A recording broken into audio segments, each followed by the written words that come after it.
Hello, salam, shalom, namaste, sat sri akal, aloha, hola, ciao, bonjour, buna, privyet, mabuhay, and Jean Dobre. It's so good to be with you again, and I know you'll be so happy you've joined us today because we have such a cool guest, and it's Tina, actually, Coach Tina. And Tina, please. You're But doing I don't great. want to mess up your last name. You're So doing please, great. tell us your whole name and tell us more about who you are and what you do. Right. Well, you know what? I love being called Coach Tina. It helps me step into the role, if you will. But my full name is Tina Gering, and um, I'm so excited about being on your show today, Samia. I appreciate Yes. that you invited me and that you're going to spend some time with me so that we can share and help your viewers with whatever it is that's going on in their world. So for me, I was a former educator, actually started with a business career and well, a business education anyway, but I started my career about the time that computers were becoming a thing, individual Mhm. PCs and Windows. And so I became like a corporate trainer. And I've just always Ah, been in a place where I was answering questions for people, right? So yes. somebody didn't know how to do something and lo and behold, I was reading those user manuals, right? Like was a step ahead of people. And so I naturally fit there. And then I was married to a military man and we moved around the United States a lot. And at a certain point, I said, this isn't working. My career does not look like a career. It's just a whole bunch of mishmash. And so I became a school teacher and my subject was math. And from that, I actually started starting schools. And that was a whole thing I wasn't Mm, expecting, but I've always been an entrepreneur. And so I step into those opportunities, right? And then the yeah. opportunity presented itself for me to help teenagers in recovery from drug and alcohol addiction. And so I just stepped in and I helped them. And then that grew into a bigger school with helping more students do different things. And so I wear the heart of the teacher proudly for sure. And then after starting my schools, I decided I was going to do something totally different with my life. And I became a real estate agent. And that just kind of opened up new doors to me and investing in real estate and kind of working on my future. And most recently, I became a life insurance agent. And that was also to like just really get in touch with what do people need and want and how can I help them? And then, of course, that's all tied with a bow around being a life coach because like my overriding theme has always been, what's your problem and how can I help you find a solution? Yes. I really appreciate the breadth of experience that you have had and that you were able to bring into your coaching work that you do.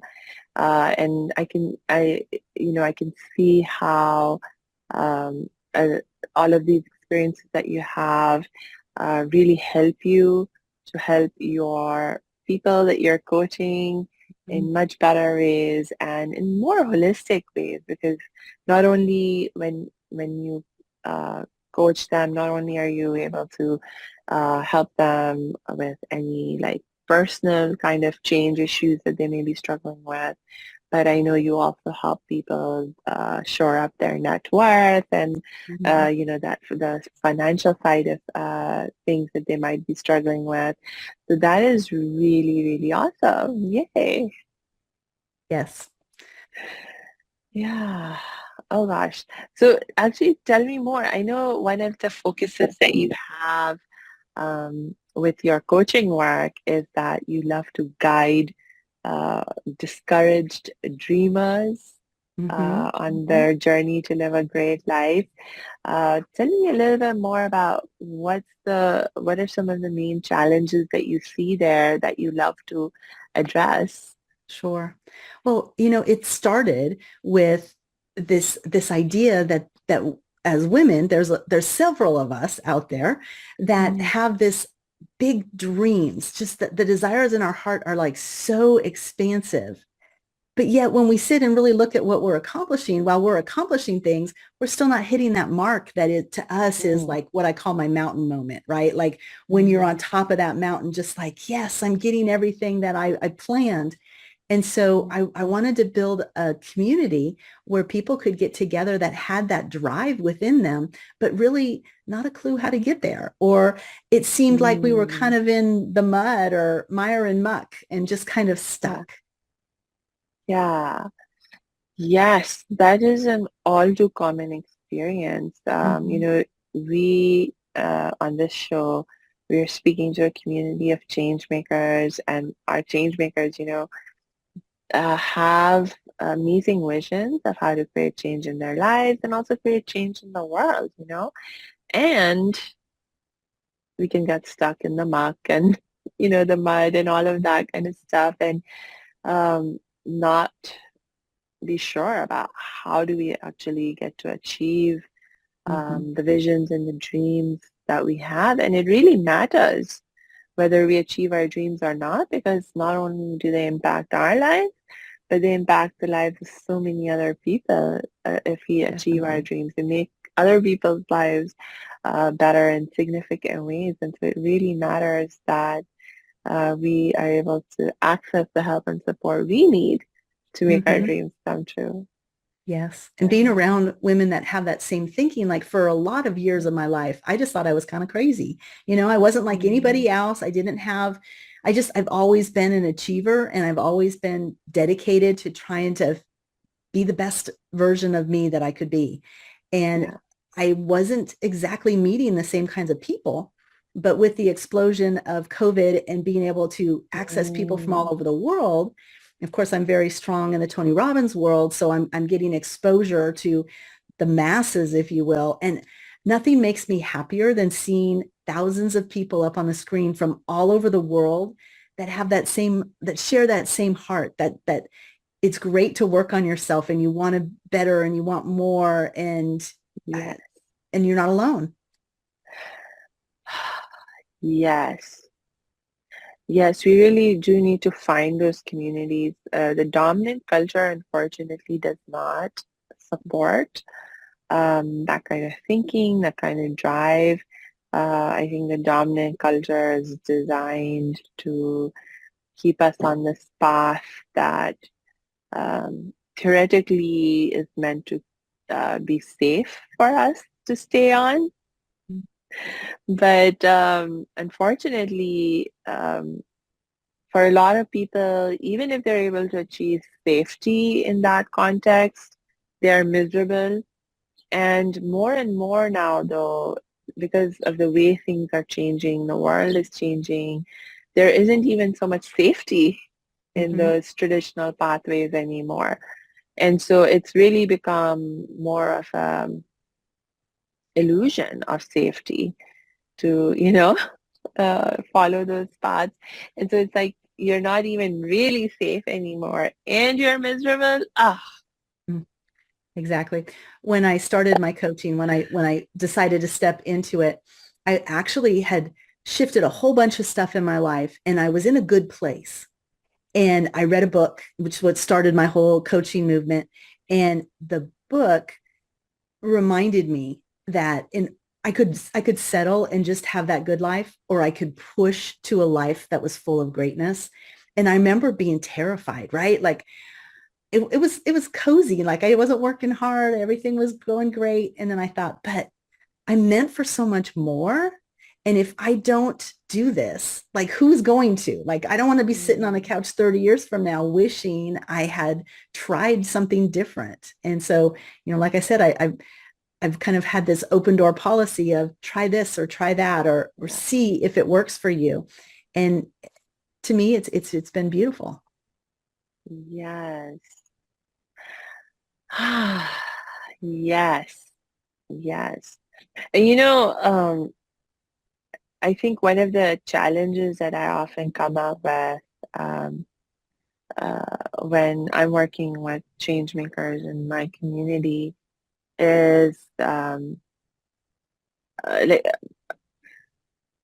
a perceived um, hurdle to achieving your dreams, to trying out new different things that require you to take some risk and so forth. One of the perceived hurdles in that way is financial Mhm. uh, needs, and not being financially secure, not being financially independent, Mhm. and oftentimes, it's that not just that you would be risking your financial security and stability, but you have a family that Mhm. is counting on you. You may have kids that are counting on you, or elderly parents, etc., whatever the case may be.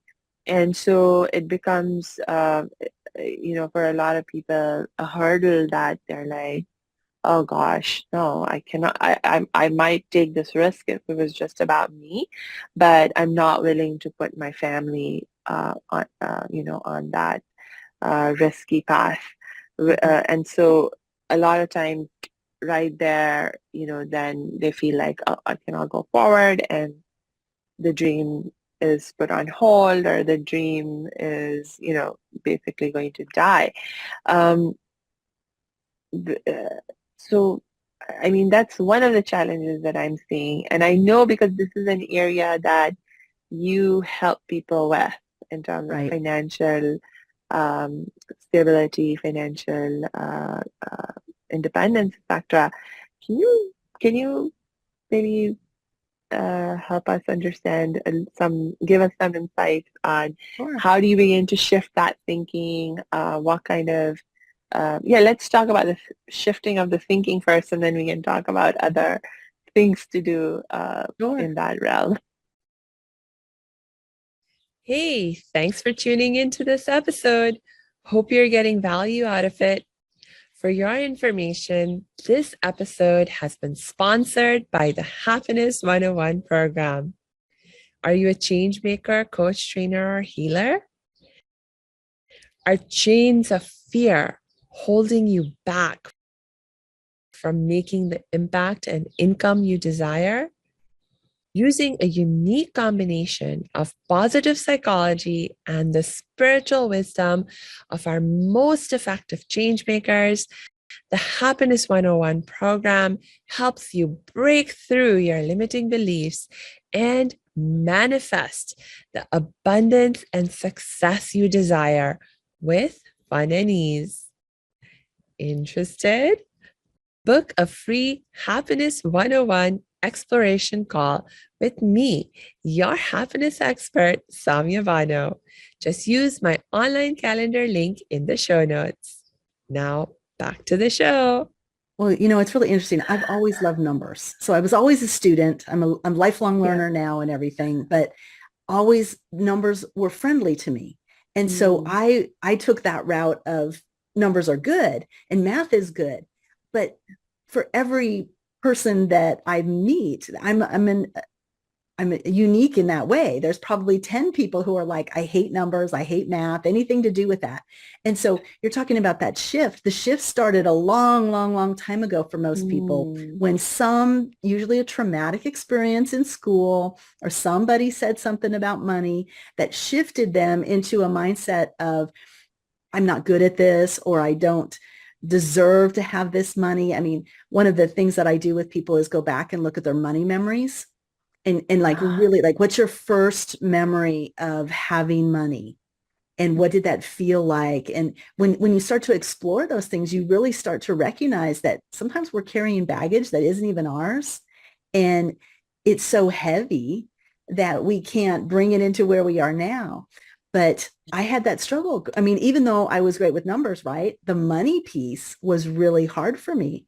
And I remember, to me, it was a scarcity mindset. The poverty was level, I operated in poverty level. There was money, but I didn't feel like I could use it. I had to protect it. I mm, always was in safe mode.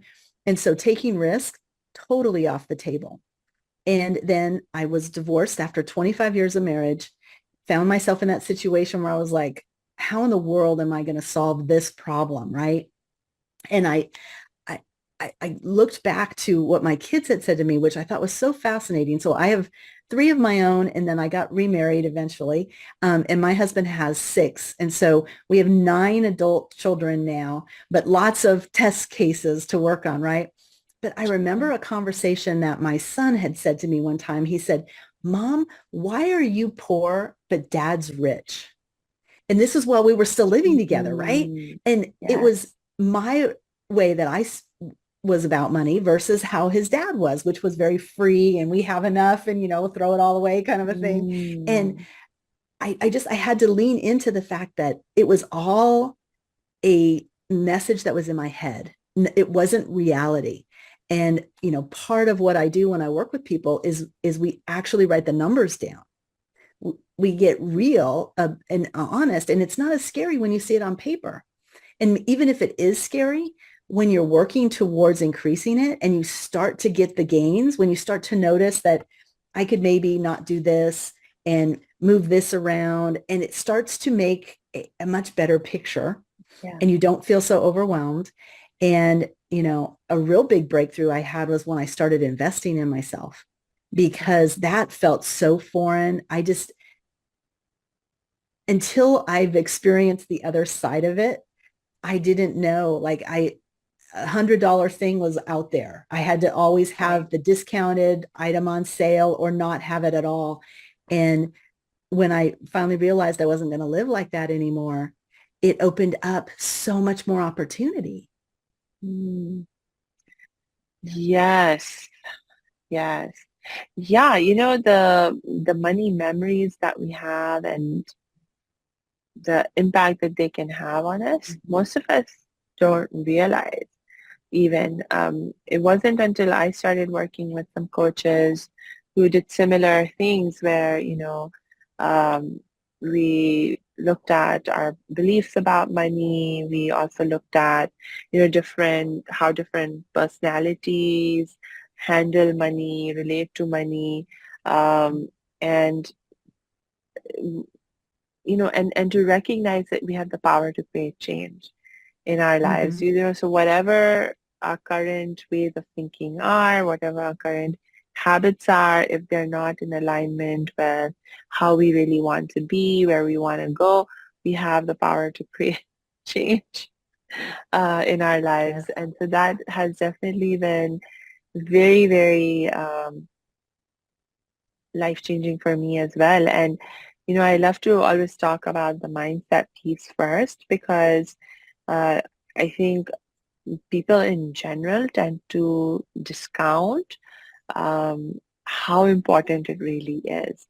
Right. Because even if you have all the best strategies available to you for investing or whatever to make more money or grow your money, etc., but you don't have the right mindset, Mm-hmm. it's not really going to work for you. And so I really appreciated in that context the example that you gave of yourself, uh, you know, the contrast between when your son said, "How come dad's rich and you're poor?" Yep. You know? Oh gosh, yeah, yeah. And you just made me think about so many rich poor people that I know. Mm-hmm. Mm-hmm. And as we know, it's not money that buys happiness. It's Yeah, all about how you're addressing what is happening in your life. And so when you attach money to happiness and your mind mm, isn't in the right way, then you have all kinds of unproductive thoughts that don't take you to where yeah. your dreams need to take you. Indeed, indeed. Yes. Ah, I could have a whole conversation with you on just the relationship between happiness and money. Yes, yes, I completely agree. Oh gosh, oh gosh. Well, Ah, another part of the mindset that's important is the worth part. So, we talked about mm, the net worth, but the self-worth is yes, just as important. yes. Tell me more about that, please. Well, it stemmed from that conversation of recognizing Yeah. that we had the same pool of money and I was the one feeling like I didn't have it. And I actually went to counseling. This was in the Mm, middle of my divorce. In the state of Oklahoma, women can have half of the men. Like when you're married, especially for a long period of time, you're entitled to half of the assets. Well, I was so feeling like I didn't deserve half of it that I had to go to counseling, and I kept working with her on, we have to get to the Mm. place where I feel that I'm entitled to half of what is rightly mine. And I could tell, like, logically, I knew that half was good, but I couldn't like present to him, this is what I need to have in this divorce. And so it was so fascinating to me, like when you're an observer Yeah. in your own life, when you're just like sitting Yeah. back watching, I was like, why am I going through this kind of hardship? But, you have to dig, you have to get in there, and you have to want to change for sure. Like I can't help anybody that just wants the magic pill, because, if you want the tree, you have to plant the seed, and you have Mm. to put the effort into what you want to have happen. But the same thing happens with your self-worth when you recognize, when you have that awareness that, just like you were talking about control and of change, you have that ability to love yourself. And that really is what fuels everything in your life. When you have self-love and compassion for who you are and what you're trying to accomplish, it's a beautiful life. Yes. Yes. Not feeling like you're, not worthy of uh, receiving wealth that might be coming your way. I've struggled Mm-hmm. with that as well. I've literally, cannot even remember how many times somebody would be offering me money in various contexts, and I would be like, no, no, no, keep it. I don't want it, or I Mm-hmm. don't need it, etc. And so literally I would be like, pushing the money away. Yeah. And really, truly, a lot of it was that, um, I mean, there were different things going on, but it wasn't that I couldn't have used the money. It wasn't that I didn't need the money. But yeah, there is, I think, a lot of it was actually just even reflex. I Mm-hmm. realized that, Mm-hmm. Mm-hmm. because culturally speaking, when I was growing up, I was moving around with my family, but it was all between India and Pakistan and a few years in the Middle East. And until I came to America, things didn't change in terms of my experience with money and all of that. Because as long as I was not in America, um, as a girl in a relatively traditional Indian Pakistani family, there was like no expectation for me to work, to earn a living, to manage my own money, anything like that, because the expectation was I would just be married, and until I was married, it was my father's responsibility, and then after that, it would be my husband's responsibility. Or if they were not in the picture for some reason, then there's brothers and there's uncles. There'd always be some man Mm-hmm. who'd be there to sort of take care of the women of the family. And so we weren't even really taught about how to manage our own money, or think about making money for ourselves, etc. And so even when it came to, so a lot of it was reflex, like if someone's I remember after I came to America, one of my uncles who has been living here in America since the 80s, he was like, Samia, come and volunteer at my nonprofit. And so I went to volunteer at his nonprofit, and then he was like, you did such great work. Here's some money Oh, for wow. you, because you did more than some of the people I'm paying. And I was like, no, no, it's okay. I don't need it. Mm-hmm. etc. And uh, uh, it was just, again, because not used to handling money, not used to um, thinking that, um, you know, like receiving money for work that I do. It's like, it's just working to help my family all the time, and so a Right. lot of it was even just that reflex. Yeah, the give and receive is so very important, and you have to have both sides of it or it just doesn't work. And one of the best examples I've heard of you're talking about the reflex. Well, most of us breathe without thinking, right? But there are Mm, some people who just want to give, right? And if you imagine the giving being the out breath, but never taking an in breath, it doesn't yeah, work. right. And so and there's the opposite side, right? The people who just want to Mm, hold on to everything, hold that breath forever. You still have to let it go at a certain point. So you have to learn that same pattern in money and in time. The When you were talking about the giving and receiving, it made me think of being a mom because you're so in giving mode. And I find that with a lot of women, we give, give, give, give, mm, give, give, give. And then that becomes our pattern, our routine. And then as the mm, children go up and leave, then you're starting to feel like, who am I anymore? What is my purpose? And you may have had lots of dreams when you were younger, but then they yeah, gets kind of squashed and mixed up and you start attaching to yeah, other people's dreams and it doesn't work really well for people.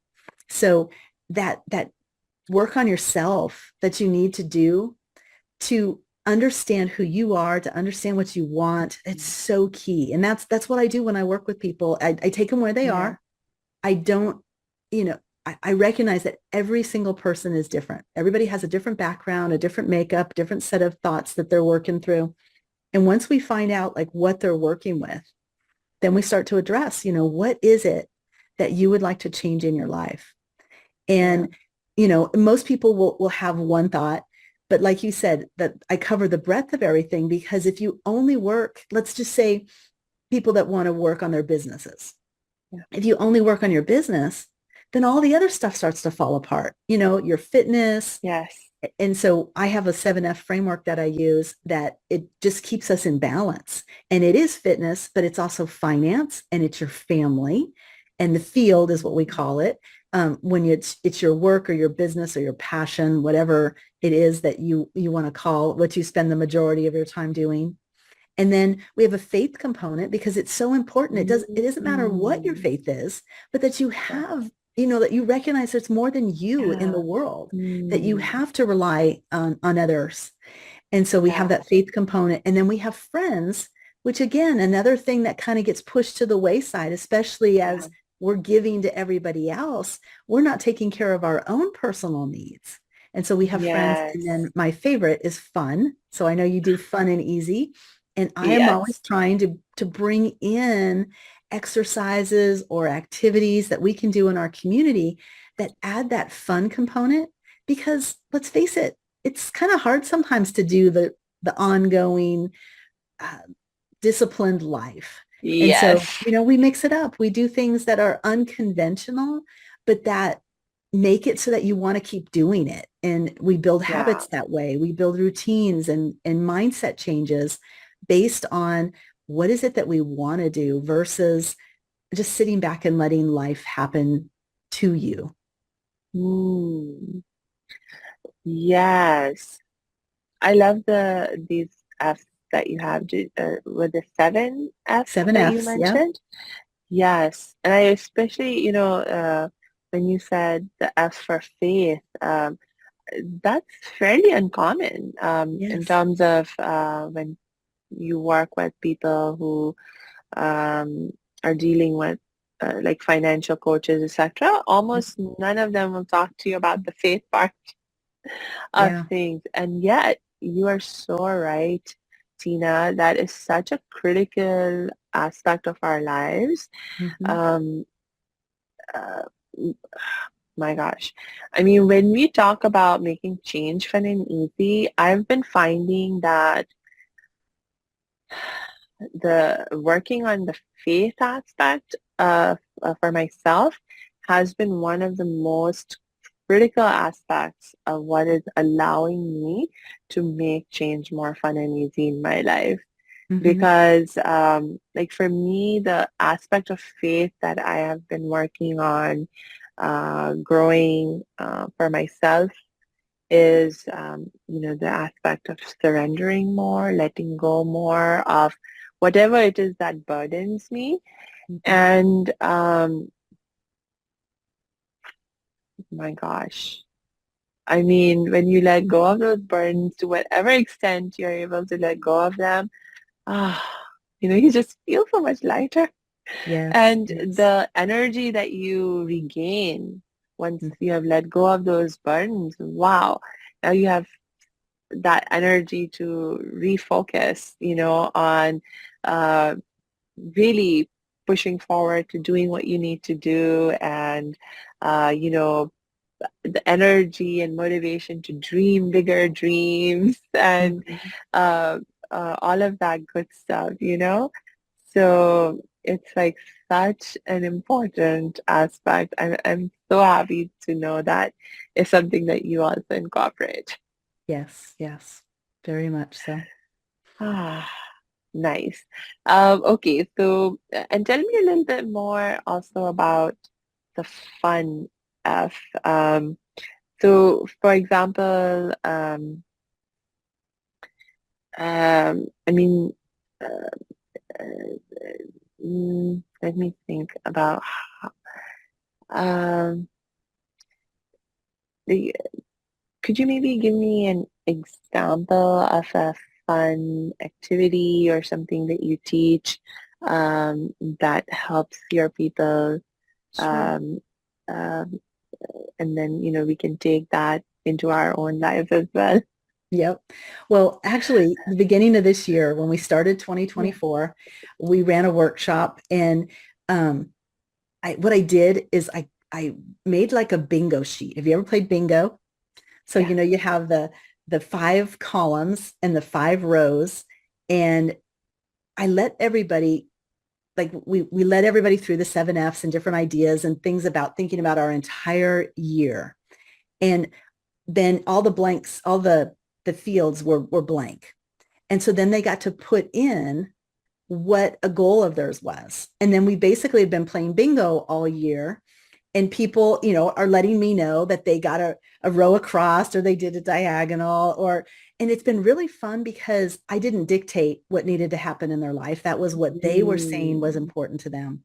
But when they're reporting back and they're sharing how their bingo boards, we actually call it fingo with the F's. And so Yes. we, we, we paired them up. So I think we paired up. Um, I know Friends and Fun got put together, and I think it was Family and Faith. I think those, so that we had it, and so they could write down on the columns different aspects Mm. of their life. But what people are reporting to me is that it's really working for them because it's interesting, it's fun, it's Yes. different. So we're playing Yes. Fingo. And okay, so just so I'm making sure that I am understanding, Hmm. um, because sometimes I get confused. I think I know what a bingo is, but so the way you would play bingo is you basically have to find other people whose input on the squares matches yours, or how do So you? actually, that's a net. I mean, like an ice breaking activity that a lot of people will do. But true bingo, what used to be is it would be like column B, row one, and they would call Yeah. out the number, and you would have the number on your sheet, and you would mark it, and they call out all these different numbers, and then when you got a row across or you filled in the whole board, you get prizes. And so Okay. instead of me filling in the blanks for them, this was them filling in the blanks. And we do have variations. So like different months, I'll do different topics. So like the finance month, I'll put things they need to do for finance on a Fingo board. And so people that know bingo, you can play multiple boards. So we kind of talk about the complexity, right? Ah, Like if you want to yes. play multiple boards, you can, but if finance isn't a thing for you and your focus right now is family, then that's the one you work on.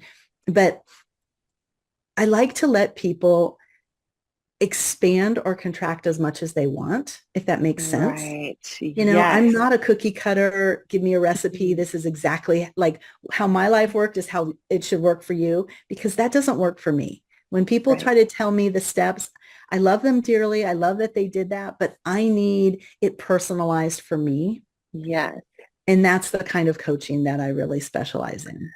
I love it. I love it. And this idea of expanding and contracting. Mm-hmm. Oh, you just made me think about an analogy one of my coaches used to give about this. She said, imagine you're like a rubber band. It's a little bit like also when you were talking earlier about the breath. Like you can't just Mm-hmm. always be breathing out or just always Right. be breathing in. There's a balance. It's like with a rubber band also, like if you just keep stretching, stretching, stretching, stretching it, it will break, Mm-hmm. and so you have to allow for some, like stretch to a certain extent, but then contract and Yeah. rest and then recover and then you can stretch again. And when you stretch again, then you can go a little bit further than you were able Mm-hmm. to go before. But then you may need to come back and contract a little again, rest and refresh and then stretch again. So and that is certainly definitely something that I experienced in my life too, where in my journey of growth, I've definitely had periods of expansion and then also periods of contraction. Mm-hmm. And I used to think of the periods of contraction as, like it's something bad. Mm-hmm. But now I actually really appreciate that it's just part of the process of growth, you Mm-hmm. know? So no need to blame and judge. Right. Well, it's just like the seasons, right? Some Yeah. seasons of your life are more of the dormant seasons. It's kind of like the Mm, winter in your own life. And then you have that springtime that comes, and then you get all the abundance that comes in the summer. And then there's a change, a transition, and the leaves start to yeah. fall, and it starts all over again. And that's a beautiful way to live your life, is to just recognize Yeah. that there's patterns, but where are you? Where does it fit for you? Yes. Yes, I think intentionality is a important key and sort of understanding the patterns that Hmm. you have and if there's a undesirable pattern. So again, it goes back to the idea of realizing and recognizing that you have the power to create change Yes. because it's like, okay, you don't like this pattern in yourself, no problem. Let's think about what you would love and how you can create that change. Yeah. But you have to be careful too, because I think that, Yeah. again, a lot of people put out something as simple as, yeah, so let's change all the habits you don't like. Mm, And then people try to do that, and then they get overwhelmed and they can't yeah. keep up, and it's someone else's Yes. pace. And so, Yes. I really start with my people on how much time do you have? Because Mm, um, there's going to be a different outcome for someone that has an extra 10 minutes a day than someone that has yeah. an extra 2 hours a day. And Right. there's nothing wrong with either of those scenarios. But if you are trying to push everything you're trying to do in a 2 hour day into a 10-minute day, you're not going to have success. Right.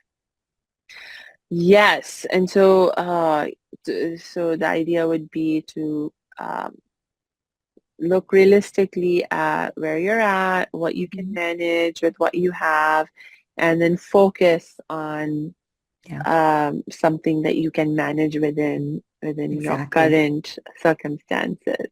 Yeah. That is an excellent point.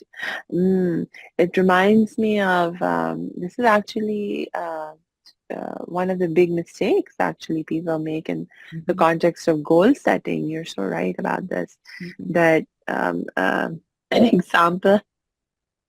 This is a story one of my coaches was telling me uh, that I learned goal setting with. And so he said, okay, one of his clients was like, okay, yes, I want to get more fit. So I want to, set a goal that I'm going to start every day walking or running practice so I can get more healthy and I need to get more healthy and so I must do this. And the goal that they wanted to set was to go for daily walks. Hmm. And so my coach was like, okay, well, where are you at right now? How often do you go now? Yeah. Like never. Right. Do you even have a place where you can go walking if you were to decide to go walking right now? Well, I might have to figure that out. Do you have appropriate shoe wear Right. to go walking in? Not really. Exactly. And so it's like you can't, then it's not realistic if you set the goal is I'm going to walk every day.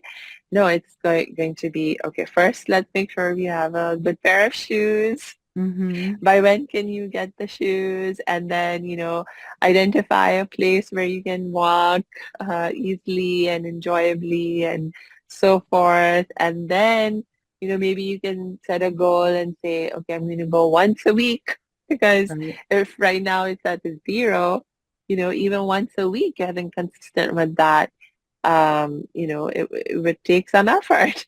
Mm-hmm. I So completely bite-sized. agree. I see a lot of that. And like people will have these big dreams that they want to travel one day and they want to, you know, do this and do that and all these big ideas. And then but to them, that's success. Whereas, okay, so let's apply for a passport. That's kind of foreign to them. But you can't get to the trip without the means to actually travel. And so, and then people also don't realize how much happiness they can get out of imagining what trip they're going to go on, doing the Mm. research. That doesn't cost anything. And yet it still gets you to that place where, and I had one gal who told me, she had the big plan and she started the research, this whole thing. And she called me not too long afterwards and she said, I'm on my vacation. She goes, I realized it didn't cost as much as I thought it was going to. But if she had never done the research, it would have always been something in the future, not a realization of how easy it was to just do it. Yes. But baby Yeah, steps. exactly. Exactly. And once you start to really look at the concrete aspects of what must happen in order for you to achieve this or that goal, then even subconsciously, your brain begins to think in that direction of Mm-hmm. how to make it happen. Um, I mean, and not to mention how the universe loves to support your intentions and So so true. forth. you know? And Yeah. so just things begin to happen. I mean, um, most recently in my life, this when I said yes to being trustee for my uncle after it was a bit of a surprise. He passed away. Mm. He got sick, passed away, and then I found out, oh, he had made me his trustee. And then I had to make a decision: am I going to say yes to it or Mm. not? And so I decided to say yes. But once I said yes, and then I, started to take a concrete look at, okay, what does it actually entail? Mm-hmm. Uh, and one thing at a time. I was like, have to work on one little thing at a time. And that's the approach I've been following, and so far so good, and the help that I need, the support that I need, it just keeps magically Mm. appearing, and um, uh, it's just uh, it's just yeah, um, the the the the the not trying to do everything together has been really important for me in terms of how I've been able to manage things very well, and just the help that the universe provides in ways that you don't even anticipate. I love that part really, really a lot. Yeah. And you have to believe that that's there for you. And, Yeah. like even we talked about money, even when I was young, I would write down, I was a good goal writer downer. And if your listeners Mm, don't know this yet, writing down your goals is one of the best things you can do. The people who write down their goals are more likely to get them. And so I would mm, write down my monetary goal. And even when I wrote it, I would think, there's no way I'm ever going to make that amount of money. And I just kept writing it. I just kept believing that if other people had that, I could have that too. mm, And not only did I meet my financial goals years ago now, but I had my net worth goal down. And it was going to be, and when I would look at it and I'd just be like, there is no way, but I'm going to keep believing that that is available for me. And I have met mm. and surpassed my net worth goals from then. So it really amazes me what the universe has in store, but you have to tell the universe what you want. It's like ordering a pizza. If you go to the pizza store and you just say, give me whatever you have, you may not like anchovies and pineapple. But when you say, I want a pepperoni pizza with, uh, olives and jalapenos and green sauce or whatever it is, Yeah. you get what you want. They come to you with your pizza because it's what you said you Mm. wanted. The universe will do that for you. Yeah.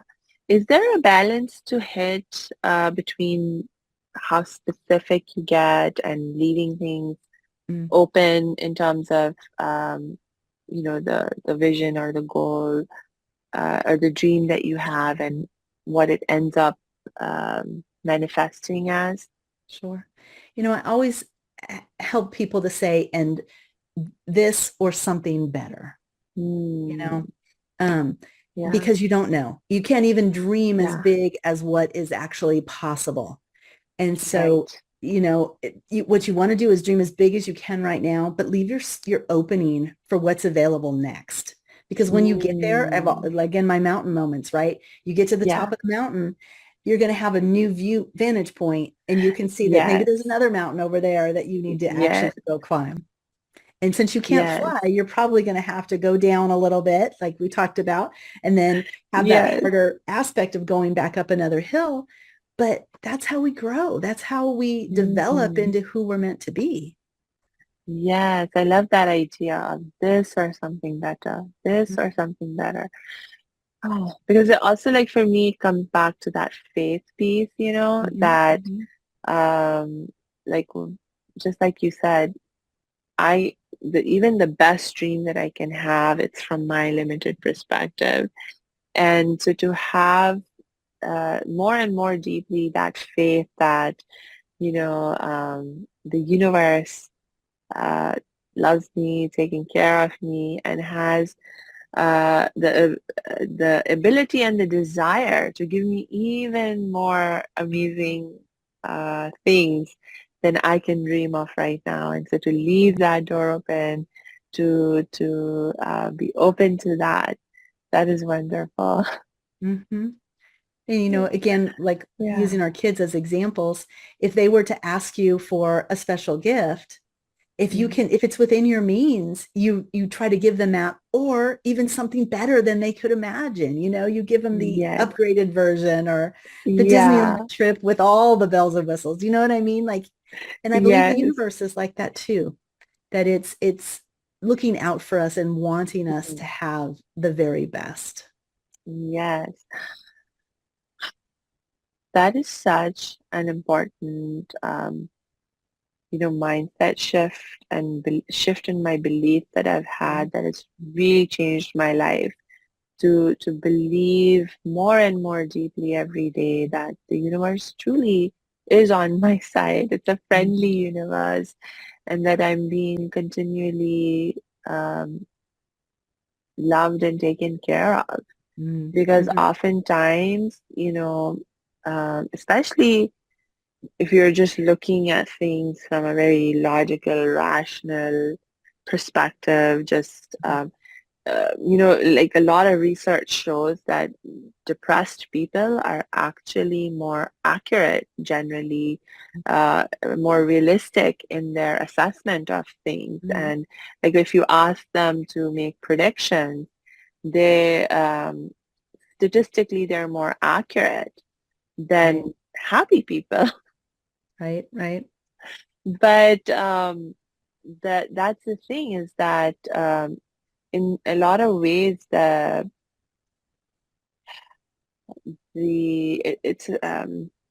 it's like a question of either you uh, are you willing to accept things as they are? Are you willing to let life happen to you? And Mhm. a lot of the times the realistic perspective, that's where it takes us, versus having that more empowered mindset of, oh, I can create change. I can Mhm. create change in my life. I can create change in the world around me. And so, my perspective may not be very realistic, Right. but it nonetheless doesn't mean that there's something wrong with it or it's false or crazy. It's actually looking at something beyond what currently is Mm-hmm. and actually working on creating the reality that I want, that I desire. Yes. So it's a very different mindset. And I think the more you can sort of connect to that mindset from a faith in something bigger than yourself perspective, Mm-hmm. the Mm-hmm. easier it is. Yeah, I do too. And it's interesting you were talking about the idea of the universe having more for you and Mm, real, leaning into that. And I, I think there's a connection there to what we have within us to give to others. So like if the universe is yeah. ready to give us everything, then it's going to Mm, spill out, right? So they always say, you can't fill from an empty cup. So you've got to have yeah. that centeredness, that energy that comes from within. And ironically, that's the happiness or the joy. And a lot of Mm-hmm. people believe that it's the outside that's giving you the Mm, happiness. But when you can yes. recognize that the happiness is completely within you, Yes. then it bubbles out of you. And that helps Mm, all the people around you, which, I'm a big proponent yes. of the gratitude that we have. We need to spread that out so that other people have good days and good experiences and ultimately good Mm. lives. Yeah, and that's part of how the magic of the universe also works in terms of the universe sending back lots of good things to Mm-hmm. you because it's like when you give, you're actually opening pathways for yourself to receive also. It's making it possible for you to receive more. Mm-hmm. You just have to also open yourself up to receiving. Yes. Yes. Yeah. Cool, cool, cool. Okay, so I keep losing track of time because I have such amazing guests like you, Tina. I've been having so much fun talking with you. Um, oh my gosh, but I think we're approaching an hour or so.